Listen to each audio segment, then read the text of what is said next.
Hi friends, it's Ms. Karina, and today I wanted to show you guys how to make a sensory stress ball bunny.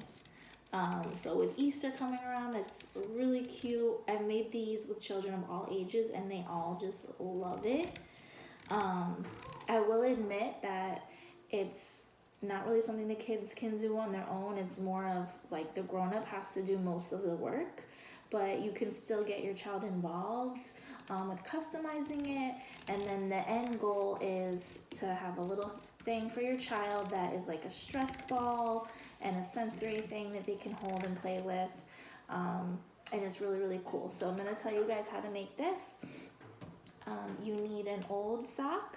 You know, have your child pick out whatever sock they want, whatever you're okay with them using. You know, not really short because you need some material for the ears, but it doesn't have to be this long. Then you need rice to fill it. And then, you know, scissors, of course, and two ties to tie it off. I have these little rubber bands that I use for my girl's hair. You can use any kind of rubber band or like a string, anything that can hold the sock in place. And then, you know, everything else is optional. I use this fabric paint to make the face, but you can use Sharpie, regular paint, and then I have ribbon for the neck, but you know, that's optional too. Then I use I'm lucky that my sock had this cute little thing that kind of looks like the tummy, but if your sock doesn't have that, you can cut out felt to make like a little tummy. I cut out just some old fabric of an old shirt that I had, so you can use any old shirt that you don't want anymore to cut out like a tummy shape or anything like that that you want to add to customize it. So basically it's really simple. The hardest part is getting the rice into the sock. In the past I've done it with a funnel and that's really the best way. Everything else is kind of tricky, but you know, I did it earlier without anything. So I'm just gonna pour the rice into the sock. You can make your bunny as chunky or as small as you want, depending on how much rice you're willing to use. Here we go.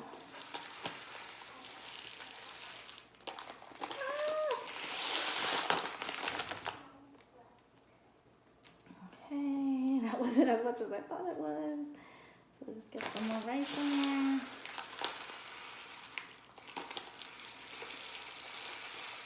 Yeah, a funnel would be way better, but it is what it is. So you just get, you know, you could fill like a whole sock and make a big one, but you know, it is what it is. I'm just gonna go with that. And then you just kind of go down and rubber band off where you want the ears to start. And then you gotta make the head. So you just kind of go where you would want the head to be. I'm making kind of a small one, but you know, you can make a bigger one with more rice. And then you have the bunny's body, and that's the hardest part right there. You can decide how long you want the ears to be. I think I did this one a little short. I kind of like bigger ears. We just kind of cut it to size. Then you cut it down the middle because it needs 2 ears.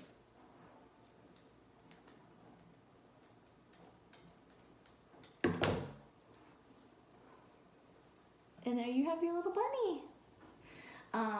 So, you know, your child can help you put the rice in, but most of this step is going to be for the adult. But then what you can have your child do is decorate it, paint it, do the face, decide have them pick if they want like ribbon. You can use an old shoelace or anything like that to tie around the neck. They can use their glue to glue on. Like I cut out this little heart shape that I thought was cute. You can let your child do their own glue. So there's ways to get them involved where they think that, you know, they made it and they helped make your little face on it. And then there you have it. And the best part is it's like a stress ball for them. You know, I know a lot of kids, they feel comfort in holding a stuffed animal, and this is even more of a sensory experience of comfort and de-stress. So I hope you guys like it, and your kid will definitely love this if you guys make them with together. All right, bye guys. Thank you.